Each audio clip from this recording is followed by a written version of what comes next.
Today marks the first day of classes for the Uvalde, Texas school district. It comes more than 3 months after a gunman opened fire inside Robb Elementary, killing 19 children and 2 teachers. Maria Villarreal is in Uvalde now with a look at how the community is preparing for the new school year. On the first day back to school in Uvalde, the road to healing is lined with posters and makeshift memorials reminding families how strong this city is.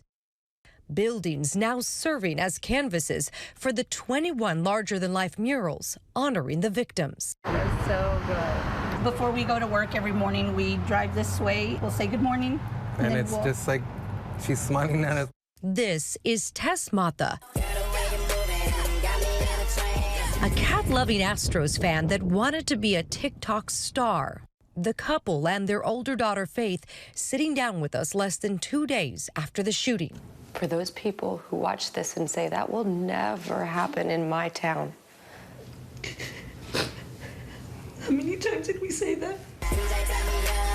3 months after losing their daughter, the family is finding strength in Tess's memory. Veronica is a teacher with the district and is planning to be back in the classroom this year.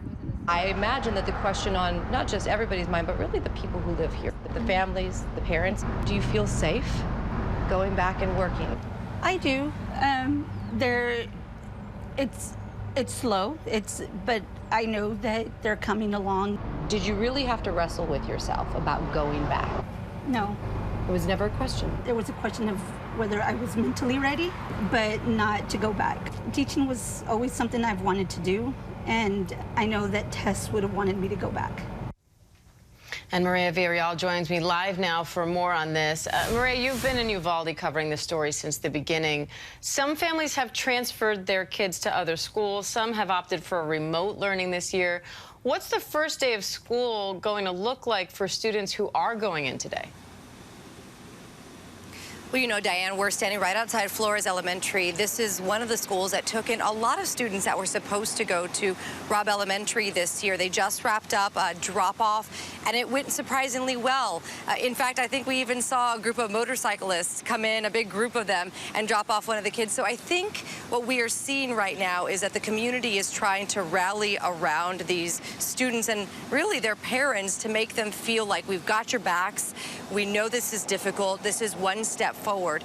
And I think what we're also going to see is a lot of stepped-up security. We also saw, for example, one of those therapy dogs that was right here at the steps of the front of the school. State troopers are stationed all around the community and in front of schools as well. They will be here, the governor says, for as long as it takes. So I think that this is a day-by-day process for a lot of these people. Now, you spoke to that teacher who said she feels safe going back, and we know law enforcement has beefed up its presence at schools today. So how are teachers and students feeling about today, as far as you can tell? You know, we've spoken with a lot of families. It's mixed emotions here, right? We know that it's going to be a tough day. A lot of families are still very frustrated with the school district. They feel like they should be moving along faster when it comes to upgrading all of the security improvements they have been promising over the last few months. But even today, we saw at one of the schools, a fence was still being put up as drop-off was happening. And so really, this is all about kind of a day-by-day process of, you know, listen, we're going to install the security cameras when they come in. We're going to get the fence out as soon as we can. Some of this is back ordered. And so right now, the district is asking for a bit of grace. But in the meantime, also, a lot of law enforcement around here trying to give as much support as they can. Now, Maria, this past Friday night, Uvalde held the first town football game since the shooting, and it was a sold-out crowd of about 5,000 people. The town hasn't seen that in years. So what was that moment like, and how is this community moving forward?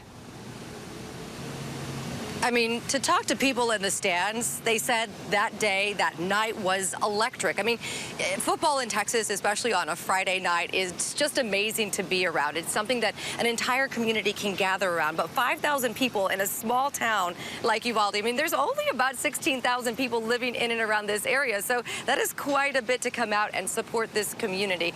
I think the football players, especially the coaches, the staffing, they all realized that this was a moment for them them to bring this community together and to watch one of the last plays of the game. If you haven't seen it, please go on, look for it on YouTube, on Twitter, wherever you can find it, to see one of these plays happen in the last moments of the game and to see the team rally back. I mean, you could tell this was their way of saying, we've got you. We are bringing this community back together. And I think really parents, students of all ages felt electric and felt connected in that moment. So I think, again, it varies from day to day. There will be hard days. There will be easier days for these families. But they are moving along and they are trying to move forward despite what happened back in May. Incredible strength on their part that they're showing. And what a moment for the team and the community overall. Maria Villarreal in Uvalde, Texas. Maria, thanks for staying on this for us.